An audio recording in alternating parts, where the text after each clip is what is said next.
าวกันจ้า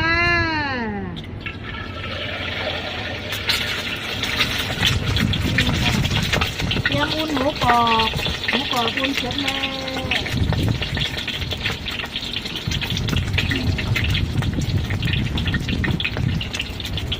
แล้วก็ทอดไข่ดาวจ้าพูดเลยแล้วถ้าจะโชว์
เล่นก็สร้างเลยว่ะ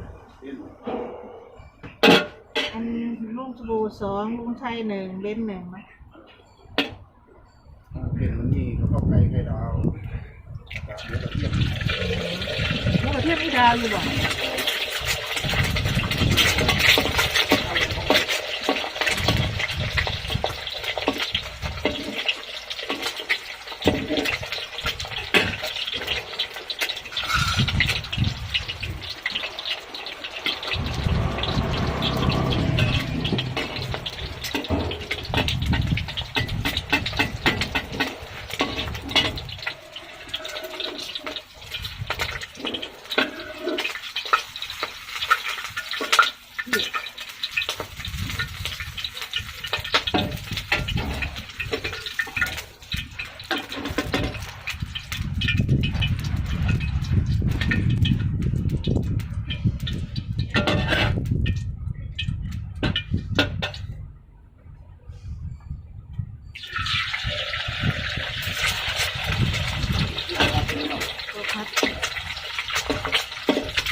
ไข่ดาวสุก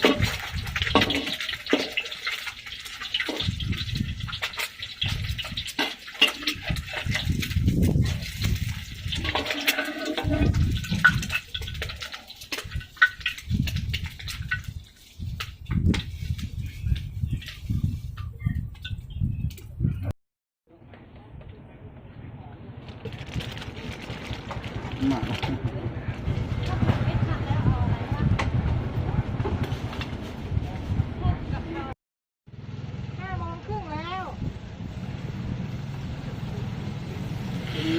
หมูกรอบกับไข่ดาว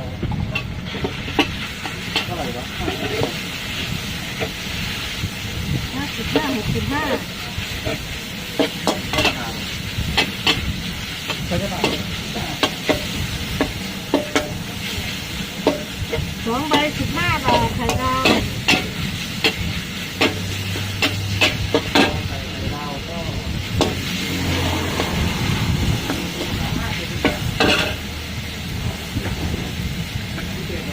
ทอดกุ้งฟรี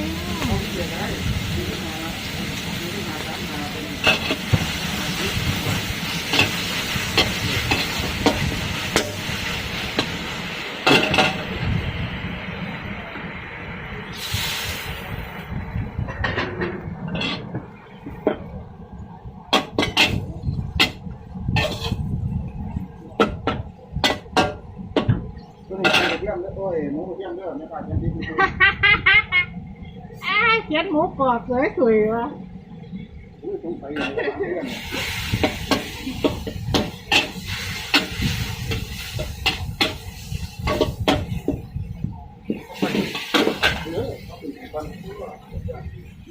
น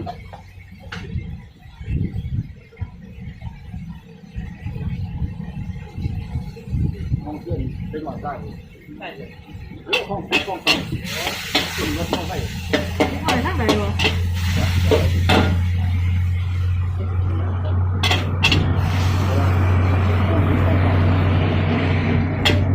โล่งนี้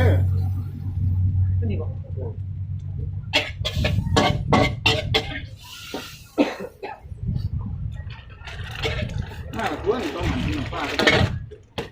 เยี่ยมเลย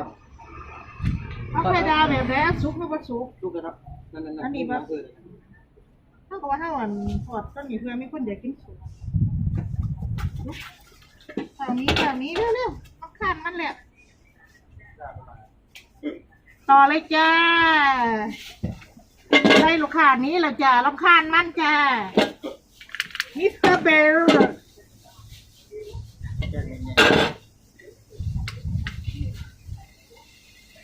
ต่อไปกระเพราหมูกรอบ3 กล่องยาวไปเลยจ้า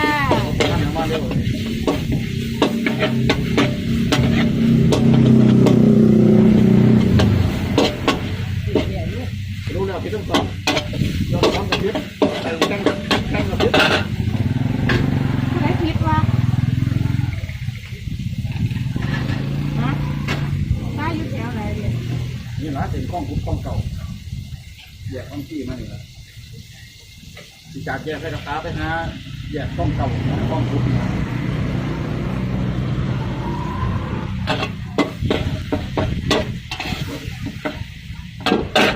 ลองมึงว่ารถแฮนด์บอลมันนะเดี๋ยวพี่แบบนี้รถยอมซ้อนมากพอดีชุดที่2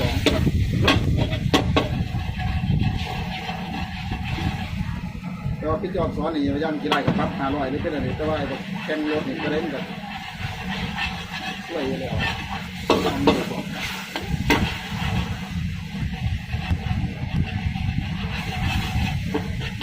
๋ยวก่อนนะจ้า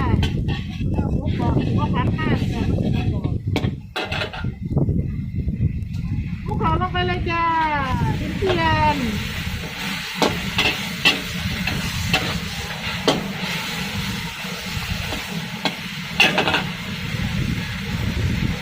กะเพราตามลงเลยจ้า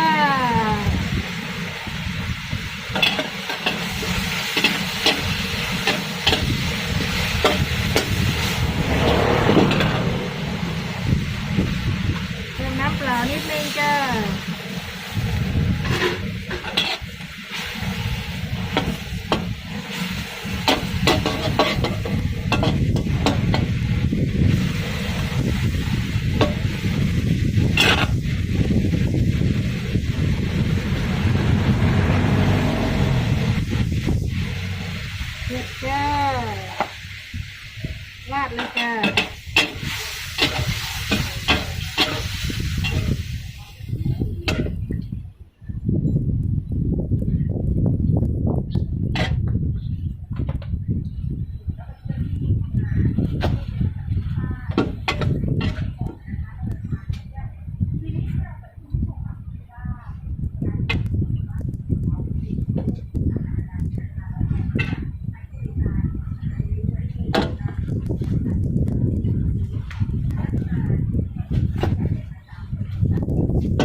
ทะเล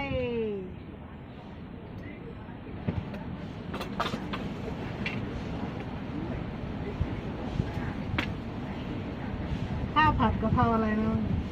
ทะเลเนาะข้าวผัดกะเพราทะเล โอ้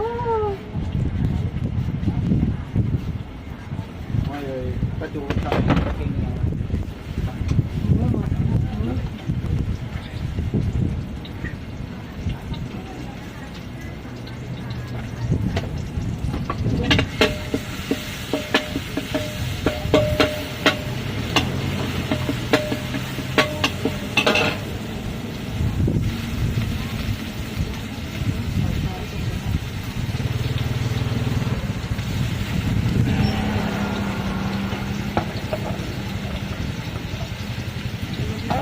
ตอนนั้นมันเป็นเส้น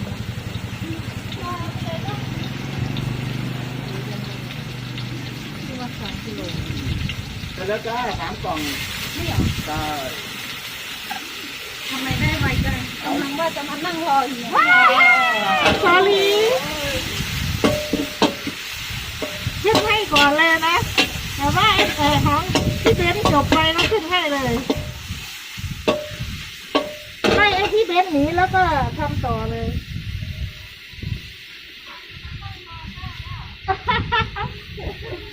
เจอแม่ค้าไล่เลยใช่ป่ะ ไม่ได้นั่งเลยใช่ไหม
หมึกหมูกรอบ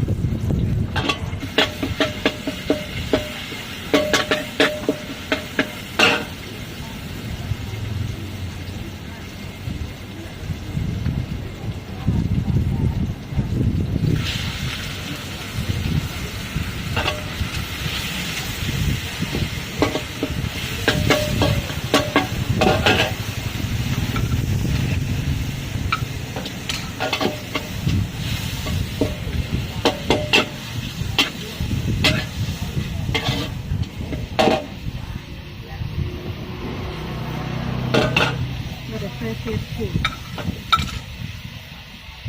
อันนี้ที่เขียน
หมึกหมูกรอบพิเศษ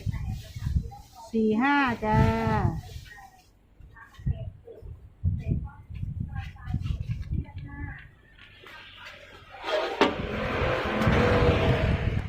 เดี๋ยวเรามาทำข้าวผัดจ้าข้าวผัดทะเล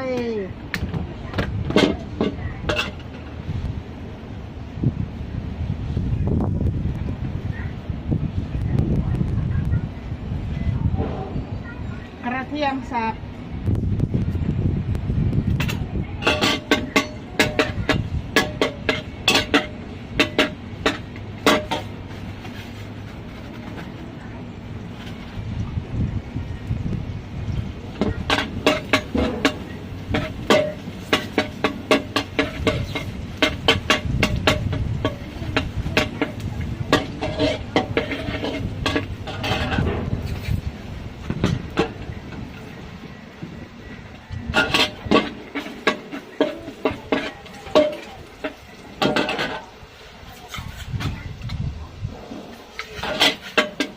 กระเทียมหอมแล้วใส่กุ้งค่ะหมึกค่ะ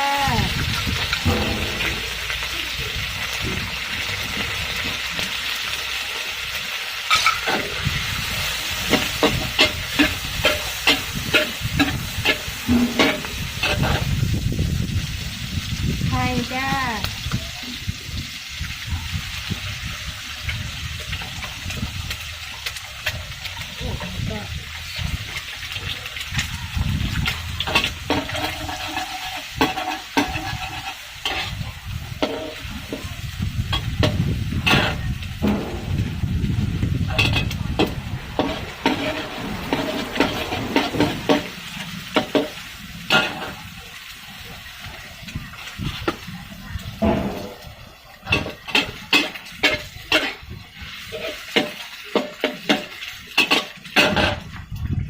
ข้าวจ้า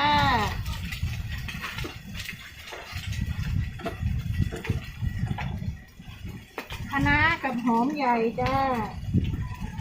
คะน้ากับหอมใหญ่ผัดจ้า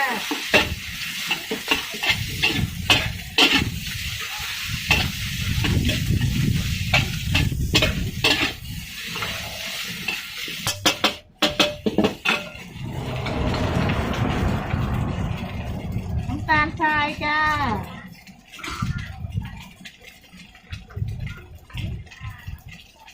ผงปรุงรสจ้า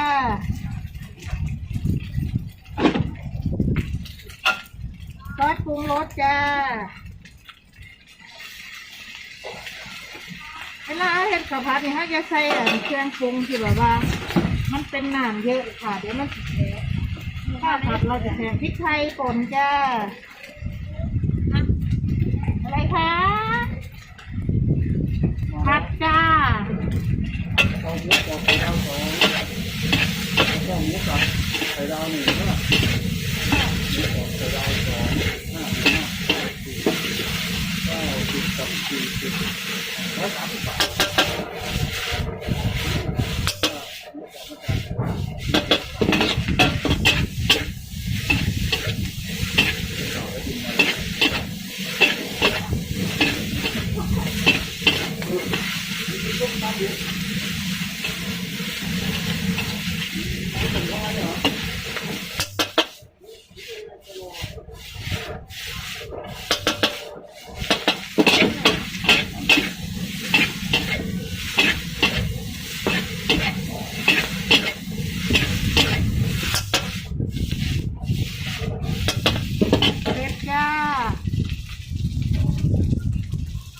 มีออเดอร์มาจ้ะข้าวหมูกรอบไข่ดาว2ใช่ไหม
ด้วยพริกไทยจ้า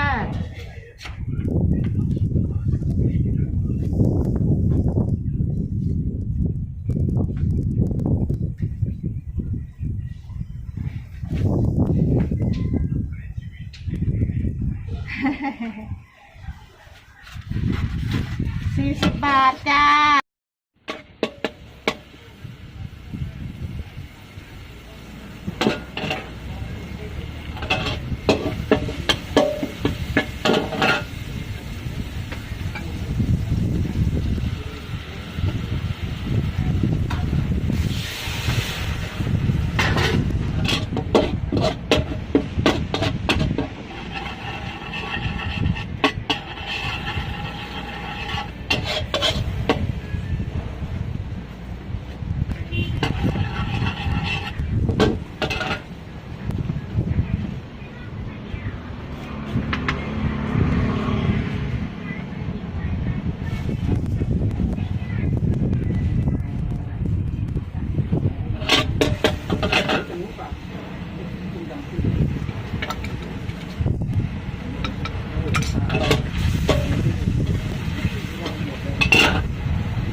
ผัดกระเพราหมูกรอบจ้าใส่น้ำมันลงไปเล็กน้อย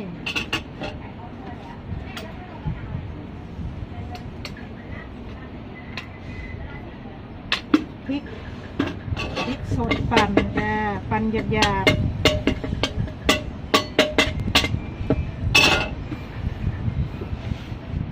กระเพราจ้าโอ้ยมันคือแกงเลยเนาะ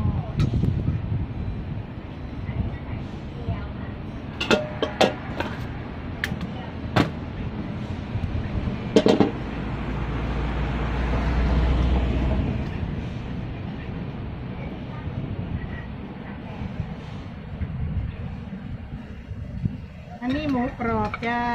อันนี้พริกหยวกกับหอมใหญ่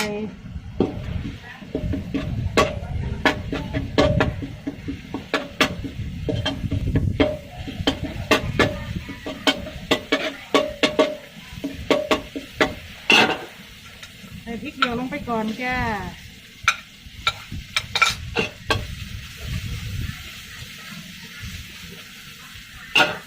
โอ้ยลืมใส่เฟซชิ่วลืมใส่เฟซชิ่ว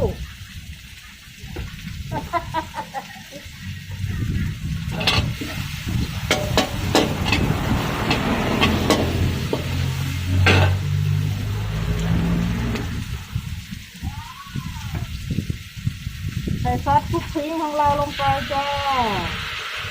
ซอสคลุกคลิ้งเติมด้วยน้ำเปล่าจ้าซีอิ๊วดำจ้าเพิ่มสีสัน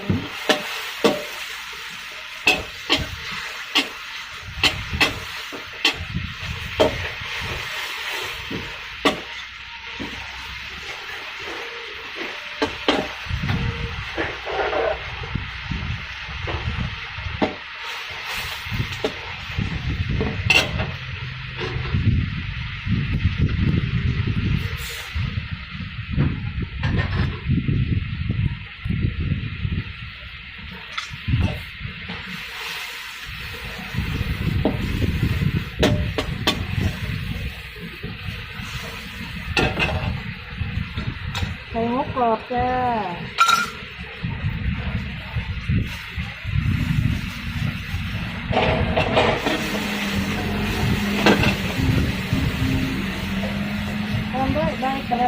จ้า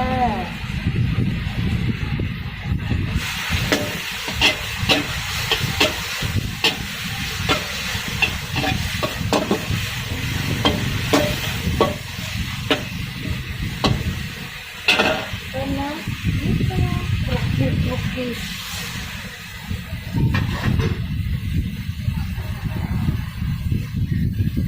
อันนี้ลูกค้าสั่งเป็นกรอบนะคะ